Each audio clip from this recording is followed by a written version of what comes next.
Midnight Market, the ultimate podcast for all you hustlers and dreamers out there. Join us on this electrifying journey from side hustle to CEO, where we dish all the insider secrets, success stories, and entrepreneurial wisdom that you need to conquer the business world. I'm Kier Denine, CEO of DNA Today, and I'm joined by Benny Rahmanov. Benny Rahmanov. Ooh, I like the deep voice there, Benny. You're really bringing it already. Benny. We're trying to get radio here, radio Yes, level. Yeah, real radio. So, Benny, today we're going to be talking about one of our favorite topics: money, money, money. Oh yeah, yes. Without money, we don't live. Yeah, exactly. That's kind of why we're here, right? Yeah. Because people start businesses mostly for money, but also for passion, right? But we're Correct. focusing on the money part today. Correct. But at first, we're going to kind of split the episode into two topics about money. First, I'm going to learn about cryptocurrency from you because I know next to nothing. So I'm very excited to learn about cryptocurrency and everything you know about it. Sure. And then we're going to switch gears a little bit and talk about budgeting your business and kind of talk about how we've both done that with our businesses.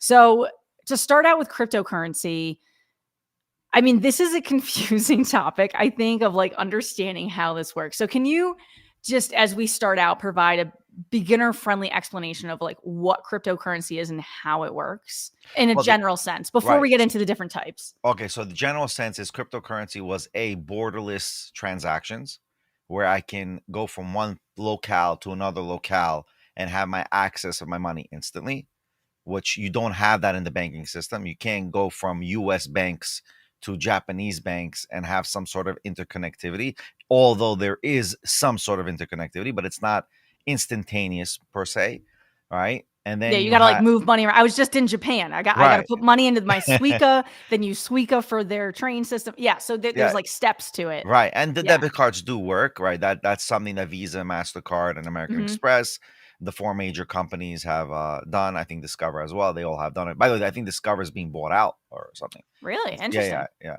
We might have to Google that next time. Sure. But in general, so what that's one aspect.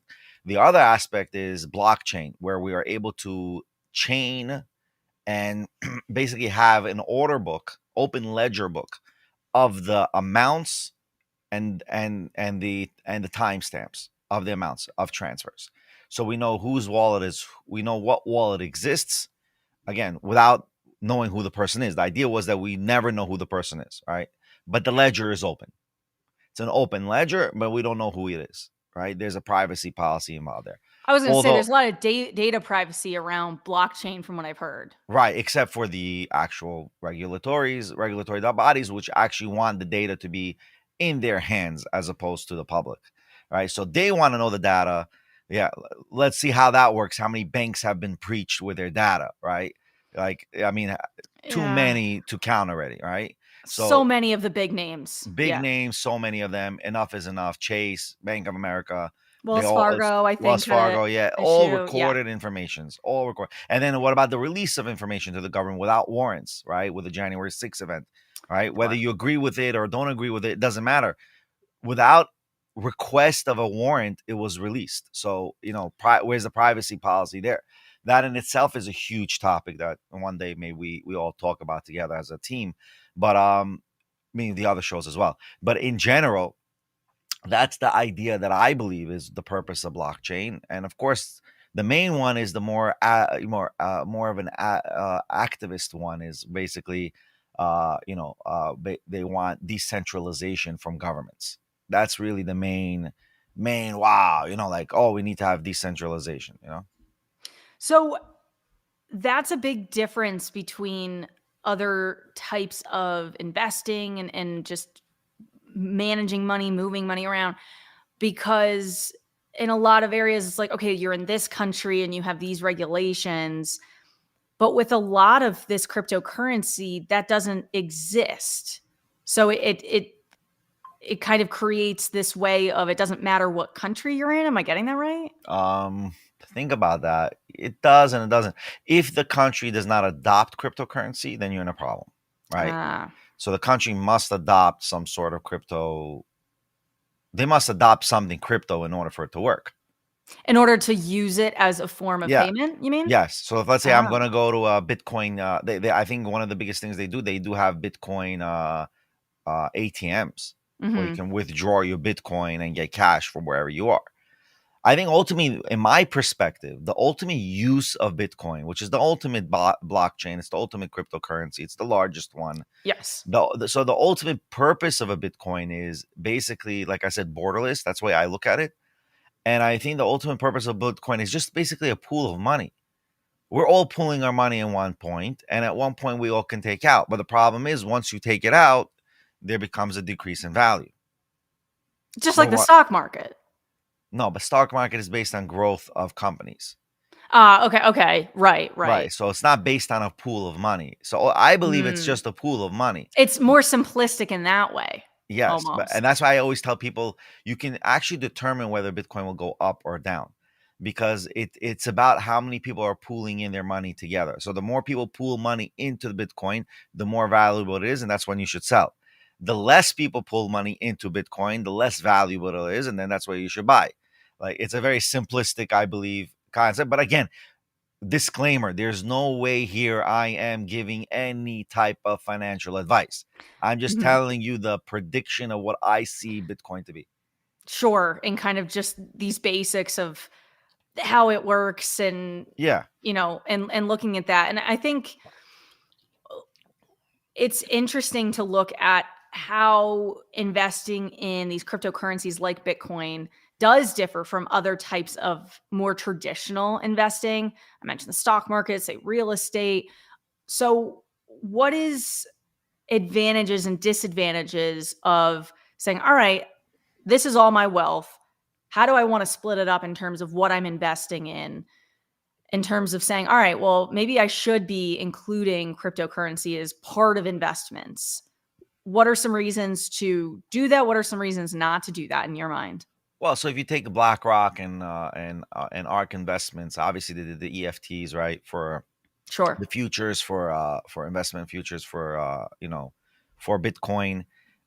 They established that they pushed it, and they were not proponents of Bitcoin. They were against Bitcoin. All of a sudden now they became friends of Bitcoin, especially the CEO of BlackRock. Right, all of a sudden now he's for years he's been bashing Bitcoin. Right? I remember this from 2017, and Yeah, yeah. they were killing the markets with this bashing of Bitcoin. Oh, like there was never going to be any type of what do you call it? Any type of adoption of Bitcoin.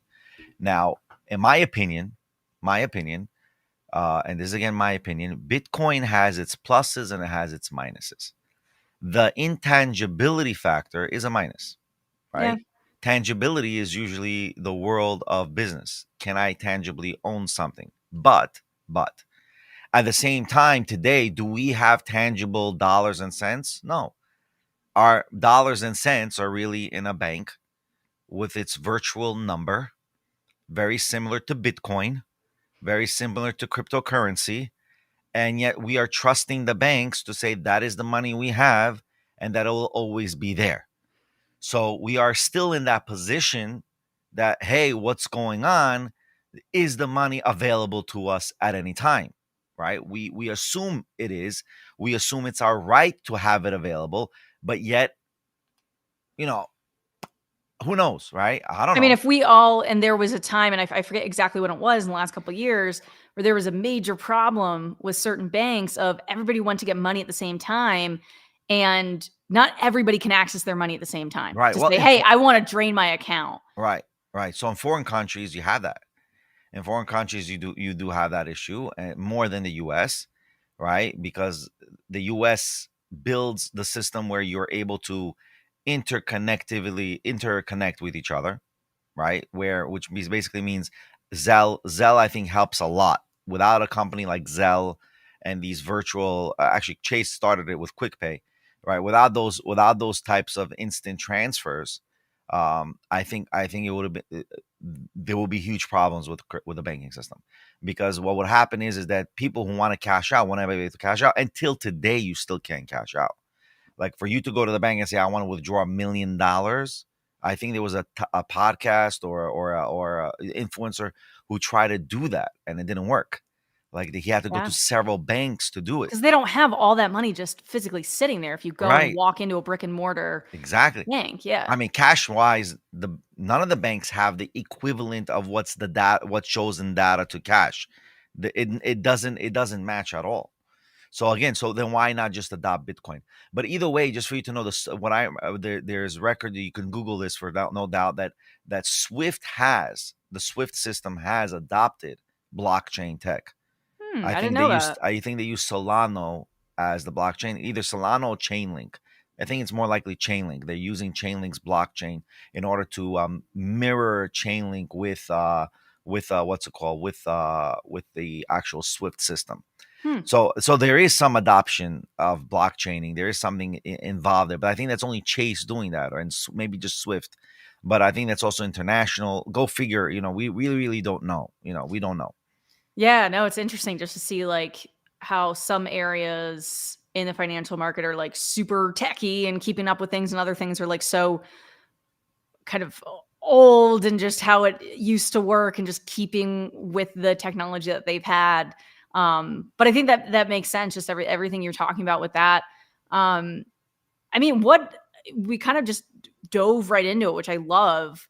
But taking a step back, what initially drew you to the world of cryptocurrency and kind of learning all of this, but also, as you're kind of talking about, putting some of your money into cryptocurrency? So initially, I wanted to buy Bitcoin when it came out 2009, for me, it was like, oh, you had to be a heavy, high tech level, individual, and I couldn't do it. I really wanted to do it. I wanted to take like 10,000 or 20,000. It was for peanuts. I should have taken it. It was a mistake that I didn't. I was in the print. Hindsight's 2020, right? Yeah, yeah. It was in the I was in the printing industry, and I didn't want to take it. I was in a hard, tangible industry, right? Book Right. industry and printing industry. Very opposite from printing. Very opposite, yes. And then what ended up happening, we decided let's create our own cryptocurrency, our own altcoin. So we created our own token in 2017. You can look it up in iShook.io, right? And in that itself, we were able to ultimately, start getting into the crypto world. Initially, it was my partner's idea, the CFO of iShook. He decided to do that, and yeah, we end up doing it. We end up going for that, and we end up getting into cryptocurrency, and we have our token now. Right now, it's available on La Token, and only accredited investors are invited for now. Ooh. And we ask everybody to really take in consideration, and then we take it from there. That's how we look at it. Yeah. No, that's very exciting. I think it's cool just to see what are the cryptocurrencies out there and what people can be researching and doing. So we've talked about Bitcoin, you've mentioned this iShook one. Are there other ones that are on your radar, or are they so small that it's kind of hard to keep track of everything? No, there are many ones out there. I'm not going to tell right now which ones because I want to promote our token, right? So we Sure. have SHK, iShook.io. You can look it up, or you can look us on CoinGecko, and we're growing. We're growing. We've been around there. COVID really stopped our flow. But what I definitely tell everybody, the number ones, that the big three that you should always look at, it's basically going to be, it's actually really big four. It's going to be Bitcoin, Ethereum, XRP, which is another one, and then XRP, which is Ripple, and then you have Dogecoin. These are the ones you always have to be looking for, because these are the ones that are always, I believe, and also most likely Polygon. There's many more, Polygon and what's it called, and Polkadot. These are the ones I believe will always be around because of the technology around their product. So in that itself, we have to understand it's not just about the token. There's the technology behind it. And what does the technology do? What does the blockchain do? What does it do for services? What does it do for, like, there's many things that it can do. And we need to know what it does. You understand? And that's, I think, the major play. Like where technology with the blockchain works. Now, Bitcoin became a cryptocurrency, it became a digital asset, and it became a utility. So that itself is undisputed. Everyone else is the question. Ethereum, so Ethereum for sure, I also believe is a utility. But whether it's a cryptocurrency like a financial tool, I don't think Ethereum is a financial tool. I Hmm. think you can invest in Ethereum, you can put money in the pool, but it's not necessarily a financial tool. Ethereum is used mainly, the reason why you need Ethereum is to create these smart contracts where I create alternate types of blockchain under the Ethereum blockchain in order to do certain actions, right? So that's the major concept. And again, don't forget what has been done with Ethereum is that there's been many networks of Ethereum created. Binance has its own network. They basically adopted the network and then they expanded it to their own, I guess, their own closed network, but Ethereum, so to speak. So more of a tool, Ethereum, rather than a currency, it kind of sounds Correct. like. Correct. Yeah. Correct. Correct. Yes. Interesting. That's how Wow. I look at Ethereum. I don't Yeah. think Ethereum ever is going to be a Bitcoin. I think Ethereum's max ever, I believe its potential max could only reach to 20K ever. Mm. I think that's the max, my opinion. Yep. Again, my opinion. Don't buy because it's going to be reached 20x, right? 20,000. I think what will it be? It'll be at a 5,000 mark. Right now it's about 3,000. It'll reach a 5,000 mark rate, and I think it will stay there in a sense that because Ethereum is constantly burnt, constantly mined and burnt and bought. It's like for you to do transactions, you need the gas money, which is Ethereum. So really volatile then in terms of just how it can change. And I know that's been something since even, Well, Bitcoin. I don't know if it's volatile because it's been stable at 3 almost Okay. for a couple of months. I mean, I Yeah. don't see not much volatility there. Okay. Yeah. I mean, so then we've talked about kind of with Bitcoin of, I like how you phrased it with the simplicity of when a lot of people, have Bitcoin and that pile is really big, it's worth more. When the pile is smaller, it's worth less.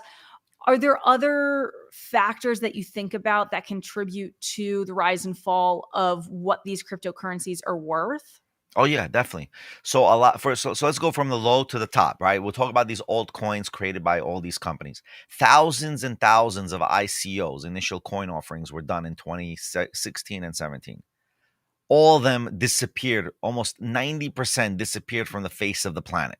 Wow, that's Wh- scary for people Because that of COVID. invested their money Because of COVID. there. Of course. But they're stupid. Yeah. Whoever invested is stupid. I'll tell you why they're stupid. Because most of these ICOs, people created ICOs of a product that doesn't exist. Like, Mm. give me money now and I'll do the product later. Listen, do you know how many people I had dealt with like this? Give me money now and I'll do it later. You have to be like a savant project manager, Yeah. right? That you do projects for a living, that you can say, give me money now and you'll get the result. How many have ever been able to do that? Very few. And we're relying on people to be able to give you to receive money now and do it later. The US is probably the only countries you do work now, get paid later. In Mm. all other countries, they get paid first and then they do the work. And honestly, I've done that, and we do that, and we do that with many companies overseas. They don't do the work, so it's a huge problem. Our company, iShook, we had already invested close to 1 million plus that time in 2017 into real life products, and then ventured into cryptocurrency, um, and doing the public raise, which we never did much of the public raise. We failed in the public raise because once we got into the public raise, boom, the crash started. And what was the crash? 2018 Bitcoin crash. And we just missed the boat of making millions of dollars that we could have really propelled the company much faster. But in hindsight, I'm glad it didn't happen because we're in a better position now with AI. And I feel like this is our start. And all the years that we've done all the work till now was to prepare till now. Yeah. I mean, AI has changed the game in so many different ways. Is there an intersection between AI and cryptocurrency? Well, I have a few ideas, and hopefully iShook will Hmm. be developing it. We're not gonna. We're just giving you a glimpse of an announcement that Sure.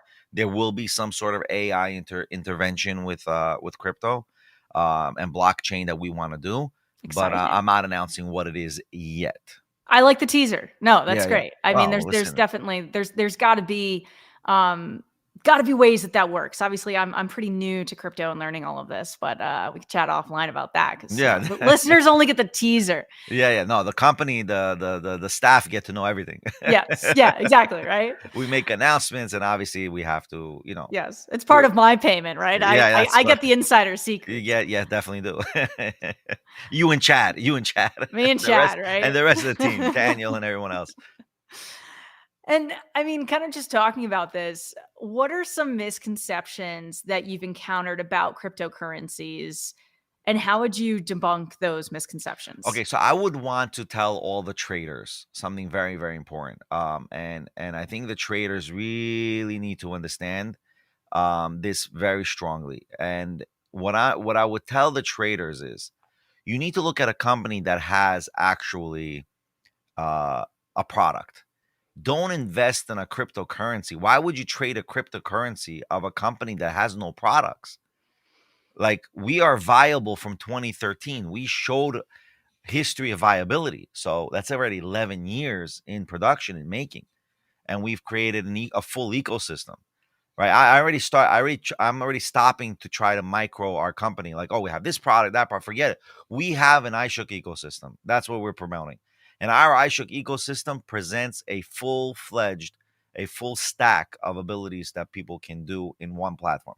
And that's really what we're going to grow for. That's our growth spectrum here. Right. That's where we're trying to get into. So the best news I could tell the traders: listen, look at our platform, look at iShook, iShook.io, check it out, look at our token, look at it, read our white paper, and you'll understand what a real company really does. And I believe we are a real company. Of course, every company has ups and downs. That's life. Life is up and down. Financing is up and down, down and up. That's part of the game. Now, you cannot always be on top of the game. That's the reality. But then sometimes, if you're comparing it to stock market, other things, real estate, like when things are low, it's like, oh, get in now. And so there's a lot of positives sometimes Yeah, during but those down periods for people that are looking to Yeah, but how many invest, people save actually money in real estate that when it's low they can actually buy? right? The biggest fail in the real estate companies, and I see a lot of these entrepreneurs are talking in real estate. Oh, when you have your value of your hotel and value of your building, you take money against it, and now you have this money. What do you mean? You just took a loan, right? If the market crashes, or if you have deficit in occupancy rates in hotels or in your rentals, you get the hit. And Yeah. if you own hundreds of millions of dollars, your hit is massive. That's a huge gamble when you're setting it up that way, kind of a Right. domino effect. So of course, so now if you're telling me you cash out the money and it's in a bank on reserve, and you have a cushion for a fail, and then you have this extra money, and that ultimately relies on, are you buying your yacht or not? I mean, if you're a millionaire, don't buy the yacht. The yacht is too expensive. Like, you want you how who listen, I tell people, don't buy something that is difficult to sell. Yeah.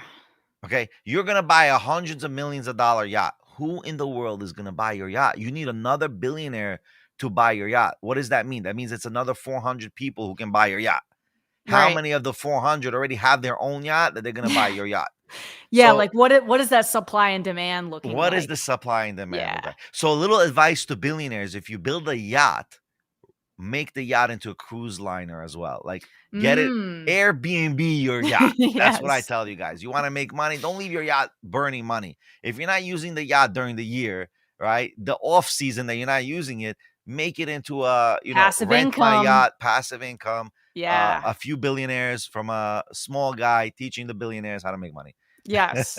No, I love it. I think You ways to like it? kind of look at, passive income and ways to have an asset of yours be having multiple functions in that way, I think No is doubt. No is doubt. really smart. Right. Um, so we've talked about a lot. We've talked about kind of the cryptocurrencies, the ones out there. You've given great insight and just kind of how you've gotten into it and a little bit of like the background of how it works. Anything else that you kind of wanted to hit on before we, switch to business budgeting? Well, I don't know much. What else can we really talk about cryptocurrency? I mean, the reality, there's so much. I mean, what else can we say in a small jest right now? Yeah. Um, in reality, cryptocurrency, I think, is the future.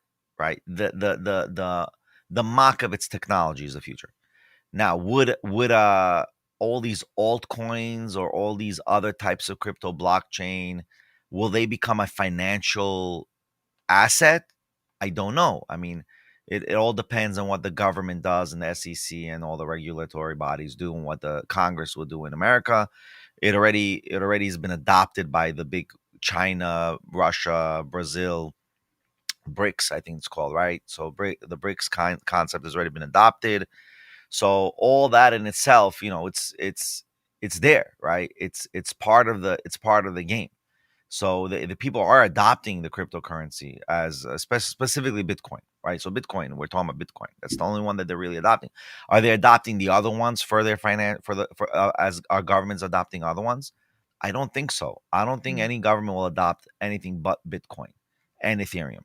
Ethereum is an asset that can adopt. And once Mhm. Ethereum becomes adoptive, then it really amongst the Ether blockchain, all these sub tokens, it depends on what kind of company you are. What are you doing? Like what are you doing? What is it for? In our point of view, we don't look at our cryptocurrency as the main part of our company. It's an asset of the company.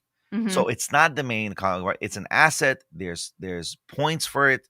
If you read our white paper, it's really meant its main use was advance payment for royalties, where you get here's your royalties, and then you can redeem your royalties in order to create less money transfer transactions Hmm. that pay out Visa and American Express or PayPal or these other companies that take receivables for you, that you do it less at a time. Basically, we don't want you constantly withdrawing, but we want you to have the ability to withdraw at any time. So, for example, Amazon, when they pay out royalties, or other companies, Shopify, well, Shopify, you pay out royalties, but the payout is through Visa, Mastercard. But when all these other companies pay out, Apple, in-app purchases, and all these other companies, when they pay out once a month. They give you a 1 month deposit. Who can live on a 1 month deposit? Yeah. Think about it. It's difficult. So what ends up happening is those kind of companies who are giving, or even YouTube once a month, right? When you reach a certain, but you can define your threshold when you get paid.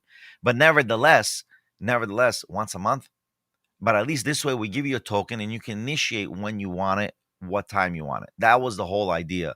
And Hmm. then this way, you can keep your royalties, because then those royalties can be applied for further advertisement in the platform. So there's many usages that we have in our iShook token and our other blockchain techs that we're developing and that we have developed. So that's Yeah, that's basically it. exciting. Yeah, yeah. Yeah, just to see all the different ways that you can use it and the advantages behind it. And, it does seem like how can, Bitcoin and these other types of cryptocurrencies not be much more prevalent in the future. So I think that it's definitely one to keep learning about and everything. So yeah, thank you for letting me pick your brain about it and stuff. No, I no think, doubt. Well, that's what I'm yeah, here I for. definitely That's have what to I'm here. keep learning about it. Yeah. But kind of switching topics a little bit so we could talk more still about money, but talking about budgeting your business. I think this is so important for entrepreneurs, especially that are those entrepreneurs that are kind of newer to the space or maybe starting a new company. Um, why is it important to have a budget, first of all, to manage finances and to achieve business goals? You've had multiple businesses. I've had one. So you have a smidge more, I should give you more credit than that, but a lot more experience with budgeting, and you got a lot more people on payroll and everything. So why is it important to have a budget? Well, how do you define a budget? Budgets can be tricky. You can lose money, you can gain money. So when you lose money, what's the point of the budget? Your budget is destroyed, Yeah. right? Once you lost money. Um or if a person throws a wrench in your profit margin, or whatever, and does not keep to their word, misrepresents a deal, there's so many things that can happen when it comes to a budget, or misrepresents their capabilities. That throws your budget off. And I tell this to people all the time. You want to work with iShook, you want to work with me, very simple. Make sure you do more than you are being hired for to do. Because if you do less, you cause me financial loss. But if you do more, you only made me financially successful, and you'll get more reward, and you will get rewarded. That's how I work. But the problem is, if you're coming in to clock in, you're not for iShook. You're Mm, not for us if you're coming to clock in, because we're not here for clocking in, right? We're here to make something tremendous, right? Something huge, something big, something that everyone can use, something that everyone can gain off of. This is what we're here for. So that's the first thing you have to look at your budget. Who is coming into your circle that will help you in your budget? mm. Okay, because if they're here and they're just through a wrench in your gears, they just ruin your whole budget. Like, this is something that very is important for every entrepreneur. Make sure you have the right entrepreneur, the right The right players in your team team, members. the right Yeah. players, the right players. If you don't have people who will take consequence or take, and understand what their actions do, and also this is so important. This is so important. And I learned this very, very, I'm too trustworthy sometimes, right? It's very problematic. Now I'm not doing that anymore. So what happens is, if people misrepresent themselves, it's a problem, because if you tell me X, I will build off what you told me, right? Your word needs to mean something, because I can't be sitting there waiting every minute for you to send me an email or send me a post telling me what it is, unless you write it down. And if you're not writing things down, then it's also a problem.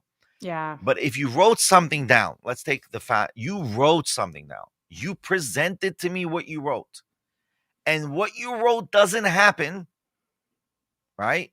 You have lost.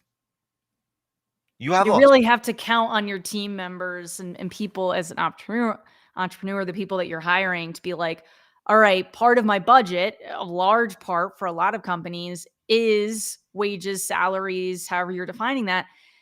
So if you're not getting like the ROI there, the return on your investment needs to happen. So that hiring process is really important because of those downstream effects that you're talking about. Exactly. Yeah.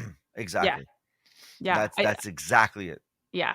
Yeah. I think that's really important. And looking at, okay, what are the business goals you have, hiring the people that are going to help you get there, and that you're not having to micromanage. I think that's something that, with different team members that I've had through DNA Today, it's like team members that are self-starters that are just like, hey, I'm going to do this and ask you questions as needed, but not necessarily have to be approving every little thing. Like, that's when it really starts working well, I think. Of people, you're like, all right, I can trust this person is just going to do these tasks and have these responsibilities, and I don't have to worry about it because they're handling it, and that's what I'm investing. So I think that makes sense, and this might be a little bit more applicable to you than me. I mean, I guess I have a little bit of this, but that there's different types of budgets. So I know for me, having like my main product for DNA Today is a podcast. So the biggest part of our budget is marketing, of looking at how can we spread the word about the show, how much are we investing in that to then get more listeners, and then I can charge more for sponsors. What are some of the other types of budgets that you've had with multiple businesses, or if you just want to talk about iShook, in terms of, like, I know there's operating budgets, capital budgets, cash flow budgets, things that I don't know as much about because I have a smaller business. Well, marketing budget. Okay, so you have to, when you do marketing, and I don't want to divulge as too much from what iShook does in order to save marketing, right? Right, right. So I already Higher level answer. Yeah. okay. So I'm gonna give you a more macro answer. Try to find tasks. For example, let's take marketing for example. Okay, try to find how to market yourself with a one-time payment, Mm. which means what? Focus on an idea that markets multiple things, or is a venue to market multiple ideas that you have, and pay and make sure it's a one-time payment. Basically, make sure you're Hmm. paying one vendor that lets you do that. Can you think of an example for that? So I can say right now, YouTube is the example. Okay. YouTube is a funnel. It's like, for example, if let's say you would be right now, Nike. Would Nike not sell to Marshalls, or would Nike not sell to the Nike store? There's a Nike store, but there's Mhm. also a Marshalls, and Right. there's also other we're talking about old school type of today it's much less, right?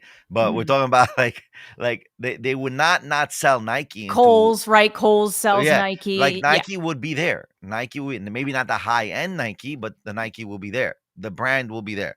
And you'll be ridiculous if the brand is not there. The brand must be there, even though you have your own store, right? So even though you have a Kier Denine is a brand, and plus she has a brand with DNA today, right? That brand will be ridiculous not to be on YouTube or any other platform. Okay. But make sure that when you're on one platform, you invest on that one platform for all your marketing, but then retroactively backlink all the other places you're in. So to make sure that whatever you're investing your time and money in, because YouTube, you could say, well, you're investing your time, right? And producing that, uploading that. So there's also different types of investments. But saying, okay, if we're doing this, we want to make sure that that's being pushed out other places. Right. So if I'm marketing on YouTube, if I'm using YouTube as my platform of communication, my venue of communication, I will communicate all my other products and venues at one venue, at one Mm. vendor. So basically simple. YouTube or Rumble or Vimeo, wherever it is that you like, or whether platform that you like to use, that you feel that's where you're comfortable at, right? Then promote on on that platform and just fixate on that platform and building your voice. Then from there you reel everyone in and say, this is what we got, this is what we do, and hopefully you're going to get new customers that Then way on your expand platform out. and then expand out. Prioritize, Right, really funnel, and then right, say, all right, this is going well. Step 2 is to spread out more. correct. But don't spend your money on advertising more than that, right? Like Mm. spend your money on one platform. Pick the platform. Mm. Pick that platform. Focus on that platform. That is also another type of budgeting. You got to be savvy in how you spending your money, right? Make sure, and then you have to see, can I get the product for? A guy gave me a quote for $5,000. Okay, but then you got to question if the guy gave me a quote for developing something for $5,000, and someone gave it to me for $2,000, right? What's the quality? That's huge. Just What's the because someone quality? can do it for less doesn't mean, it depends on what they're doing. If it's something that just needs to be checked off, okay. But if it's something that, all right, this is really important, we need to make sure that whatever's being developed is really high quality. This is going out there. Right. Anybody can make a video, but only some people can make a really All right, high you were quality talking video. about videos. I was thinking about tech development. Yeah, but either Mhm. or, it doesn't matter, right? But I tell people right now, and we can announce it now. Anyone who wants to get us, promote for us to promote their books, we're here to promote their books. It's going to Yeah. be alive on iShook.me. You'll be able to promote it. You'll be able to That's a huge part of pre-order iShook. and get and be on our podcast. It's not even a question. But in that and minimal amounts, and we'll promote and resell your books. We have ways to do reselling. It's not, and we can actually track the data of the sales. So, but you have to be on Amazon, obviously, Right. Amazon and the big players. So it's Yeah. for us to I track, mean, if you're not specifically on Amazon. Amazon, what are you doing if you're an author? No, So, well, yeah, I mean, Amazon is already. I think they conquered the market in books yeah. already. I mean, it's like I got my Kindle right here. It's, Right. it's Yeah. So, right. Oh my God. hard to not. Now we got to send. We got to send Amazon a bill now. I know, right? I'm like, You damn, just I just gave promoted him free Kindle and showed the advertising. whole thing. Oh boy. But so, I mean, when it comes down to budgets, then a lot of it is all right, well, X% is going to be devoted to this, devoted to that. Since we've been talking about marketing, is there a certain range that you recommend for startups to say X% should be reserved for marketing as opposed to other expenses? $1,000 a month minimum needs to be spent on marketing. All right. I like that Minimum. hard number. Minimum. If you're Yep. not spending, but again, it depends what you're spending on $1,000 a month. I Yeah. mean, hopefully we'll create some sort of when we do our own iShook X 100 shows. Yeah. Yeah. Then we'll create booklets and showing people what new products they can do, sequences and What to spend that $1,000 right, on? Like, what exactly is going to what get you the biggest bang for your buck? Yeah. exactly. So with all that being said, I would suggest everybody to do a lot of research, but you need $1,000 minimum a month, minimum. Don't even nothing I mean, less. nowadays, 1,000, it's like not even that much, It's not. It's It's not like much. It's not much. It's not with much at all. inflation in the last couple of years in the United States, it's just, yeah. Well, it depends on when you're spending the 1,000 a month. But if you have tech products, I mean, it all depends also What's your genre? What's your category? Yep. What's your industry? What are you doing? I mean, and I also tell people, don't get into business where you have to do government deals. Like, Mm. don't get. I always tell people, like, the one guy I know, so many people say, "Oh, I'm getting into the oil business. I'm in the oil business." I'm like, "Who the hell are you to be in the oil business? Like, what government connection do you have that you're Yeah. gonna get? Is your best friend some sort of a congressman? Is Chuck Schumer or is what's his name? Grant Graham Grant Graham? Is he? Are they your best Lindsey friends? Graham? Yeah. Lindsey Graham? Are they their best friends? Like this? Like Maybe. like, Yeah, that's, who are you? I'm like, what I are you doing? I mean, like, what relevance do you have to oil business? yeah, And then that's I have people say, wild "Oh, to me. I'm gonna mine a diamond mine in Japan." I'm like, what in the world do you have to do in Like, so Japan? out And there. It like, it seems like those kind of businesses seems like they a front. I don't know. That you're seems a little dead. You're ridiculous. DOD. You're dead. DOA, right? Dead on arrival. DOA, yes. DOA. You're Oh, DOA. man. You're dead Yeah. on arrival. Don't even look into those businesses. That's just the Yeah. most ridiculous thing you can ever think of. Now, if you're telling me you're doing some sort Practical. of practical, if you're doing some sort of craft, different jewelry, you're doing a different design, you're creating a brand. All right, listen, now I feel you. Now, Right. okay, we can make this thing make 50 grand, 100 grand a year, 200 grand a year, quarter million. Like let's break your quarter million a year. You know what I mean? This Yeah. project. That already I can see happening. But like oil, like what are you doing? Oh, I'm making a new battery for Tesla competitor. Like, you're gonna compete with Tesla? Yeah. Elon Musk is your competitor? Are you serious? You have to Good be a luck. multi-million dollar company with Chinese back money, which what Yeah. they have one, a battery company that's backed by the Chinese. Mm. Then okay, or you have to have another one in Texas. I think there's another company that's competing. Like, there's got to be, like, what do you have? Like, Yeah. these are things that are, and again, this also goes back to cryptocurrency. Why did you get into cryptocurrency? To shiest people, to screw people over, or do you really have a real use for the cryptocurrency? Is there a layer that goes into your platform? Does it help people? Does it give a use case? Like, so these are the things, like, when before you budget it, make sure you're budgeting something that makes sense. Like, that's the first Right. step everyone should do. Like, okay, I'm doing $1,000 a month. But if you're gonna throw $1,000 a month of marketing, or $3,000 a month of marketing on a dead industry because you have no connection there, you have no experience there, why in the world are you doing it? You're Yeah. just burning people's money. Think about that.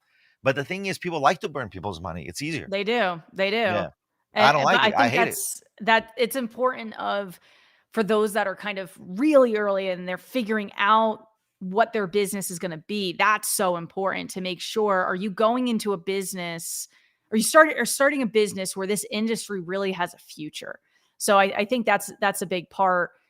And with a budget, I mean, we've talked about the marketing aspects. How should people be coming up with their budget to begin with? I mean, there's a lot of different aspects to this. I think a big part is looking at what are your revenue sources currently or going to be, Okay. and Yeah. estimating that income so that you can actually create a budget. Okay. So base this is the base rule. This is the base rule everyone should know. And we use this, and they use this in real estate construction, especially in New York City. Whatever the per square foot is, average, let's say 400, $500 a square foot, Yep. add 30% more. Mm, That's it. That's it.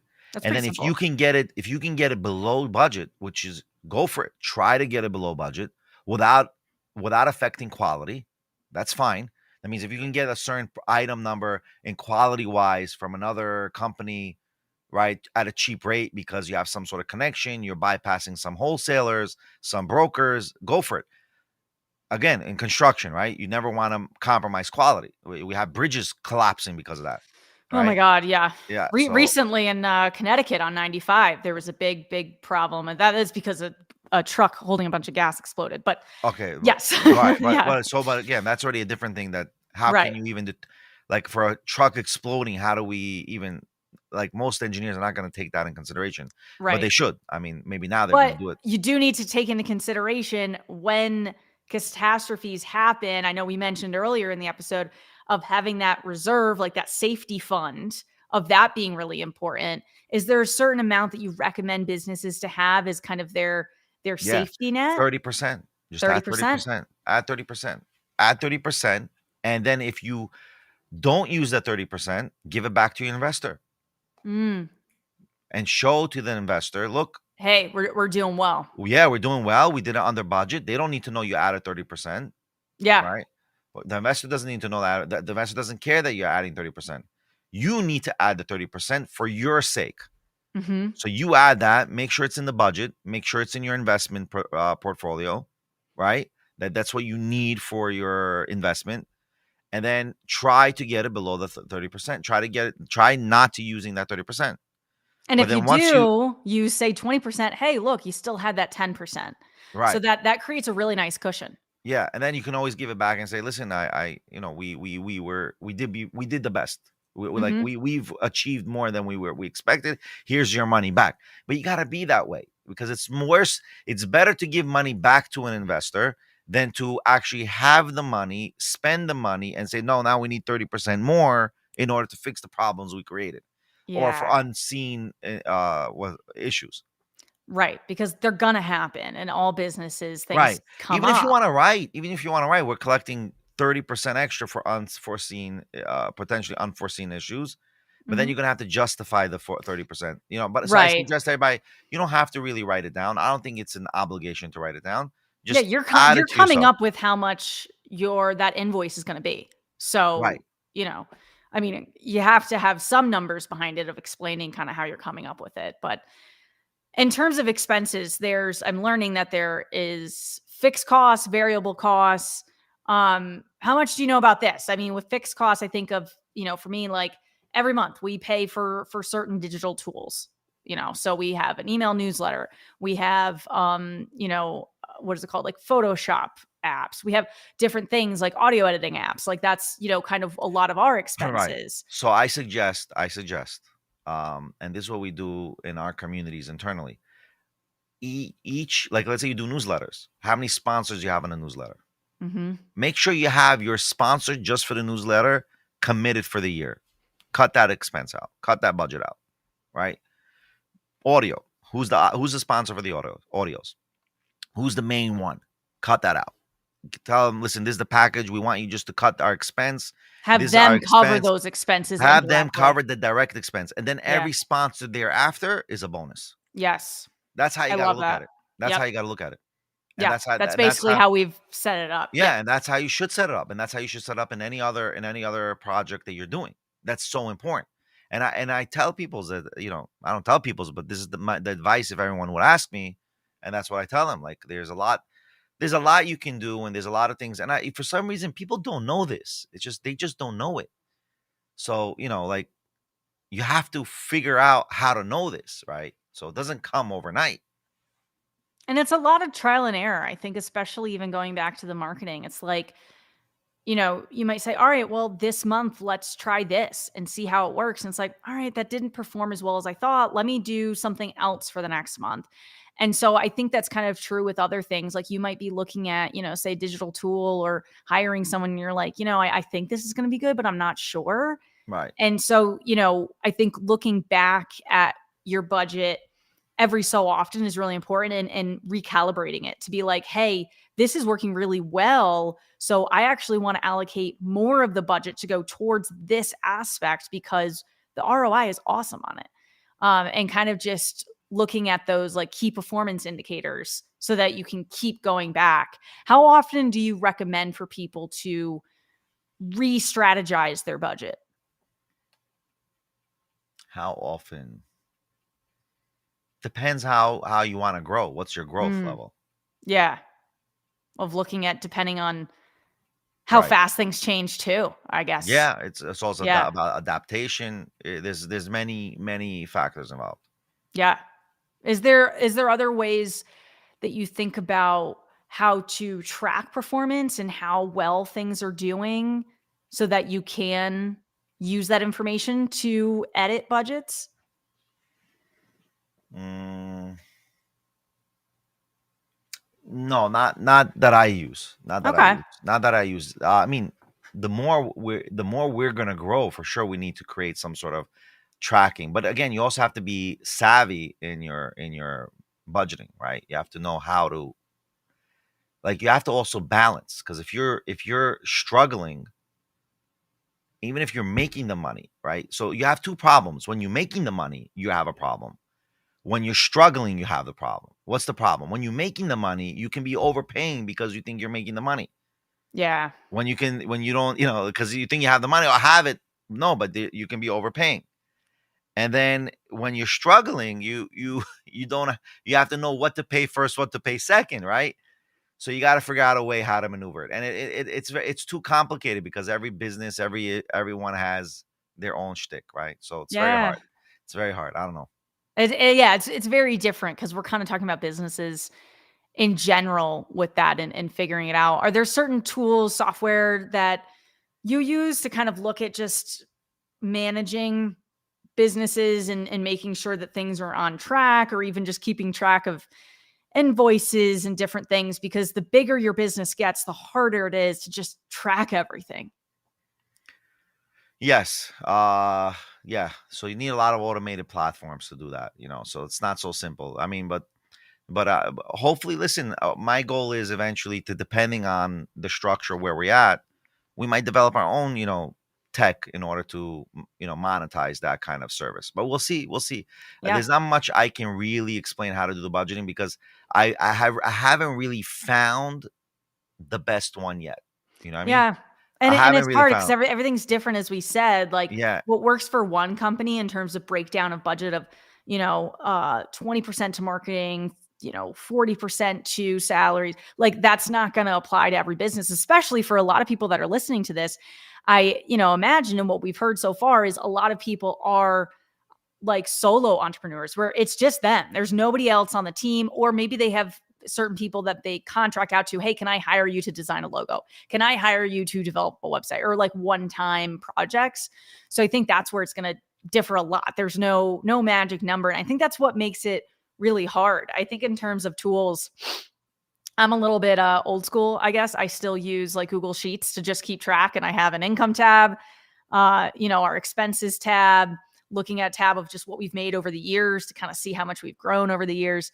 Um, no, I don't and think that's old you school, by know, the way. I think that no, everyone should be doing that. I think everybody should be doing that. good. If I you thought you were don't gonna know say if how you're to not do using that, QuickBooks, you're no, not no, no. on. If you don't know how to do that, if you don't know how to Yeah. use a Google Excel sheet, put your tabs, put your columns, and Yep. all that stuff, then how are you going to use QuickBooks? How are you going to Yeah. understand QuickBooks? I mean, the biggest problem that entrepreneurs have is not everybody is number savvy, Right. right? That's number one. Number two is not everyone, like, I don't like these. Sometimes I don't like the budget numbers, Hmm. because then where's the risk in business? Where's the risk and Right. reward in the business? Well, everything is in a number block. Then how do I ever take a risk? Because I can never take a risk. Oh, the numbers don't let me do it. Numbers will never Especially let you make a risk. right. Especially when an opportunity comes up. You don't want to say, well, we're out of the budget for this No, you quarter. take the opportunity and you try to Yep. figure out how to get the money after. That's the reality. And I think that's why when you have a budget, it needs to be flexible, of kind of more like a guide, because things are going to happen where we've had opportunities where it's like, hey, we have this marketing opportunity. It's going to cost X amount and it's more than I paid up for other things. But I'm like, you know what? I just have this gut feeling. I think this is going to be good. I'm going to spend this money. It's more than we have all year or something. Right. And Exactly. also looking at, I think just in general, you look at your income, you might be like, wow, we're doing awesome. But you also have to look at what your expenses are, because the way that it's worked with my business is the more our income has gone up, the more our expenses has gone up. Now, overall, end of the year, our AGI, or adjusted gross income, is higher every year, as I would hope most businesses are, in terms of a general trend over the years. But I think it's important to be looking at, just because you're making a lot more, you got to keep in mind the expenses. But also, in order to make more money, you got to spend more money. So I think there's also that relationship of, if I want to grow, I can't just say, all right, I'm keeping my expenses the same and I'm going to watch that income go. There's a relationship between the two. Correct. Correct. No doubt. No doubt. No doubt. I agree with you with what you said. But again, everyone should also be careful in how they're budgeting and how they're doing their projects. It's also a catch 22 sometimes. Yeah. But again, that's business. I mean, that's doing entrepreneur work. That's taking advantage of opportunities. You need to take those advantages and you need to just jump into it. I personally think, yes, budgeting is important, but understanding what opportunities that are in front of you are also important. Yeah. No, I think it is. And just keeping an eye out for when those opportunities come up. And part of being an entrepreneur is taking risks, as you said. And if you're not willing to take certain risks, you're not going to grow your business. And sometimes, because it's a risk, sometimes you'll do something and it won't work. But as Oh, long as you not don't invest sometimes. everything, a lot of times. That's usually 80% of the time. Very true. Yes. Yeah. So I think it's kind of just learning from your failures. And I know on this show we've both talked about a lot of failures we've had, but in a positive way of, all right, we've learned from those failures, and what are we able to take from that moving forward of, all right, I learned that this type of opportunity doesn't work for us. Whereas, oh, well, even though this was a failure, this part of it was kind of good. Right. And I think being able to step back and kind of analyze that in every way with your business of saying, okay, well, what am I learning from this? What can I really pour into it and be adjusting things as you go? Because as an entrepreneur, it's like, yeah, you can say, all right, quarterly, I'm going to update my budget, but you might have something major happen. You're like, I'm going to look at my budget today Yeah. because things happen. Right. So I think, but that's also what's exciting about being an entrepreneur. No doubt. And I think you You should know? balance the budget and opportunity risk, like Yeah. no risk, no gain. That's why I tell people, if you're not taking risks, what the hell are you doing budgeting for? Yeah. And I think a big part too is for me, I've built this business for myself over 12 years, but that means I started in high school. So, wasn't really making money for years. But that wasn't my goal at the time. And, had a full-time salary job for a while. And then I've cut back on that. So even just, budgeting in terms of how I look at spending is so different, because when a lot of entrepreneurs are coming from a similar background where they had a salary job and now they don't. And I think that's a big thing just in terms of your own personal expenses of, okay, you don't have that guaranteed every week, bi-weekly, you're going to get paid. As an entrepreneur, you could make tens of thousands of dollars in a day and not make anything for months. Correct. So I think that's something that I've mentally just had to adjust to. And I think that's also why it's so important to have that safety reserve of, I have more for my personal money is separate from my business money, but I make sure that my high yield savings account has much more than it used to. I used to put like a really big chunk into the stock market because I knew every 2 weeks I was getting my salary paid. Now, I don't know. Right. So I Well, it think, depends what you put money into, right? yeah. Right. So, but And it also depends on your business model. right. But And also don't forget, every person thinks, oh, I'm an entrepreneur, I'm gonna be the next Jeff Bezos. You're not. You mm-mm. have to think in your mind, you're not. It's an outlier, it's a unique person. He did something. There was no, it's not going to happen. So what a person has to understand is, just like there's different types of doctors, different types of lawyers, there are different types of entrepreneurs. Yeah. There are different degrees, different statuses, different levels of an entrepreneur. Just because you're not making $1 million doesn't mean you're an entrepreneur. You can still be an entrepreneur making 25K a year Yeah. on your entrepreneurship work. But it doesn't mean you should not be a worker working somewhere else, because you got to feed yourself. I mean, that's just reality. Yeah. You can't sit in the campuses protesting all day and not making money. Right. No Yeah. offense to those protesters. To each their own. Yes, to each their own. But yeah, I think with that, it's often a good idea to still have, if you have the opportunity. Like, I now work part-time where I used to be salary. So my job has changed there to just cut back on hours, but it's nice that I still have a cushion of every 2 weeks I'm making Yeah, a and you portion should. of what I did. But Yeah. it's great if you have that opportunity to transition into being a full-time entrepreneur. Yeah, but I think you can Have only that do that because safety. you have reserves. Yes, definitely. Definitely. I Not mean, everyone can do that if they don't have yeah. reserves. I think we had a podcast about that last time, right? That how do we sustain? So I say, either you have Yeah. a wife, or you have a Yes, we did or talk you about have that. a right, or you have a, Yeah. like, that's the way it works. I mean, Yeah. it depends. It depends on, you know, Gotta know wife. yourself Right, and not what wife your life specific, but a expenses spouse. are. Let's say, use the Yes. word spouse. Sure. Let's Yeah. be more, more, what is it called? Inclusive. Inclusive. There you go, buddy. Yeah. No, but this was great. I mean, I love talking about money. I think it's something that is everybody gets fired up about, and I think there's always so much to learn in this. And I want to give a book recommendation. I recently read Rich AF by Vivian Tu, and it was just a fantastic read. And it's more about personal finance. Oh, we And got to get her on now. We got to oh get my her on. God, I would fangirl so hard if we got Vivian Tu on. We Well, definitely have to let's put reach that. out to Let's her. let's do Let's it. reach Let's out do to it. her. Let's Ah, I do it love on it, Betty. LinkedIn. Let's go for it. Let's go for it. Yes, yes. She does a lot of speaking gigs, so I think that maybe that could happen. But it's a great, I listened to an audiobook format, and then I got the ebook just to be able to look at some graphs and stuff that she put in there in different charts. But really easy way to kind of, it's a little bit more than basic level. A lot of other books that I've read in the personal or finance space has been very general and like save money and things. And I'm like, yeah, of course. But this one a little bit more in detail, and I really appreciated that. Benny, I think you probably know everything in the book, but for No, people that are maybe my age that are still learning a lot and where to invest your money and the order of operations of maxing out if you have a salary job of that 401k matching, you got to do that. That's free money, right? Certain things. yeah, I'll be honest with the subscribers and the watchers, right? The viewers. I'm actually not that good at saving money. Maybe that's a whole episode right That's a there. whole episode because I tell you why. I'm a firm believer is when you're if you up to 50 years old, invest your money. Yeah. Don't save your money. Because if you're saving your money, you're stashing, It's not going to grow. it's not going to grow. You're just Yeah. losing the value, right? You're Yeah. losing the value. So I always say if you make the money, spend the money and investing the money. Yeah. You No, will I lose, you will completely win, but agree. you're going to win at the end more because by you're 60, 65, you're going to have a good retirement with your Oh, investments. Of yeah. course, you need to know how to invest.